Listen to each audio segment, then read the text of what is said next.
พี่น้องเอ๋ยใกล้กับใกล้แต่บ้านหัวไหหน้าส่วนใกล้กับใกล้แต่ม้วนหมู่เหือนกับเราส่วนว่าจ้าเว้าความหักแพงบ่ได้ห่างตั้งโคนแม่นสิอยู่ตั้งบ้านคำเว้าบ่ห่างกัน10 ปีลำ20 ปีลำจังเห็นกวงมาย่ำมั่งเข้าขึ้นเล้าจังเห็นเจ้าเธอเดียว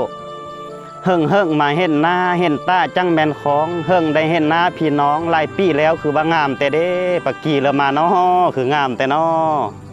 เอาสุขสบายดีเด้อ FC ทุกท่านทุกคนเฮิงได้เห็นหน้าเห็นตาเดียวแล้วเนาะอย่างจำซื้อจื่อเสียงเบาใหม่ได้อยู่บ่ FC เอ้ยมื้อนี้ก็มากีมาไฟเด้อวิถีชีวิตของบ้าวบ้านนอกคอกนาอยู่นำหัวนำส่วนอยู่นำปูนำป้าเนาะเอามากินมักไฟเด้อบัดนี้เด้อมากินมักไฟนำเดียวเด้อ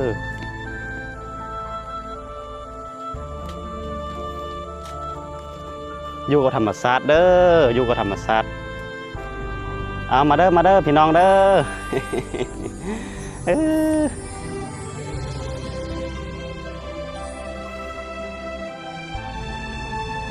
โอ้หมดสมไล่ หมดสมไล่ขนาดโอ้เสร็จเลยบัดนี้แบบธรรมศาสตร์เลยเนาะกินมาไฟน้ำเดียวเด้อ FC เด้อเฮิงเห็นหน้าเห็นตาแล้วนะเฮิงได้อีกคลิปแล้วย้อนทำมากี่เวียกให้กั้นหน้าเวียกบ้านกั้นเมืองกั้นเฮือนพี่น้องเอ้ยมา FC เอ้ยกี่ส้มน้ำเดียวเด้อตามวิถีชีวิตของบ้าวบ้านนอกคอกหน้าอยู่ภูอยู่ป้าอยู่นำป้านำดงอยู่นำหัวนำส่วนอยู่นำไหนำหน้าเด้อบ่าวใหม่บ่แม่นคนไฮโซเด้อ เอากี่มักไฟเด้อจูกี่ไปธรรมศาสตร์เนาะ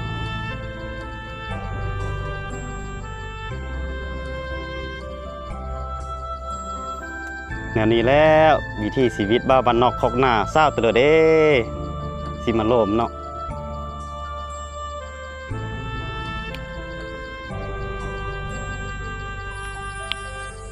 โอ้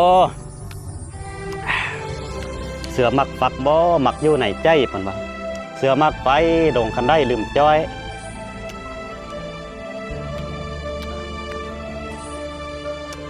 ขายคำลงแรงเนาะFCขายคำลงแรงแล้วมื้อนี้ก็ได้มาทำจิตทำเจออยู่นำปูนำป้านี่แล้วอาการของผมตึกทิมเนาะเลือดเจอเด้เป็ดไก่เพิ่นยังเลี้ยงหมูม้าเพิ่นยังเบิ่ง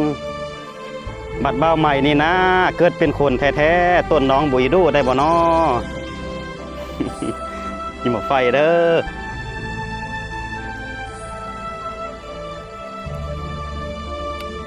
ฝากกดไลค์กดแชร์ได้เด้อ FC เด้อเอากินมาไฟม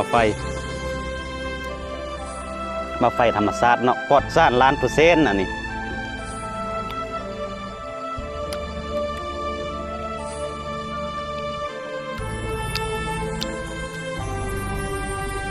เดี๋ยวนี้แล้วแซ่ๆเศร้าๆไอ้เนาะความทุกข์ความยาก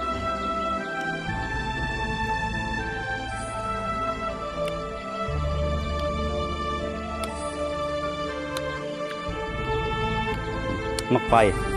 อยู่ป้ายเนาะยังมีอยู่เนาะยังมีไล่อ้าวสร้างเด้อ FC เด้อจังเหมือฟากเด้อผู้ละ1 ไลค์ 1 แชร์เอามักไฟเมื่อกี้เลยเนาะเฮ้อฟรี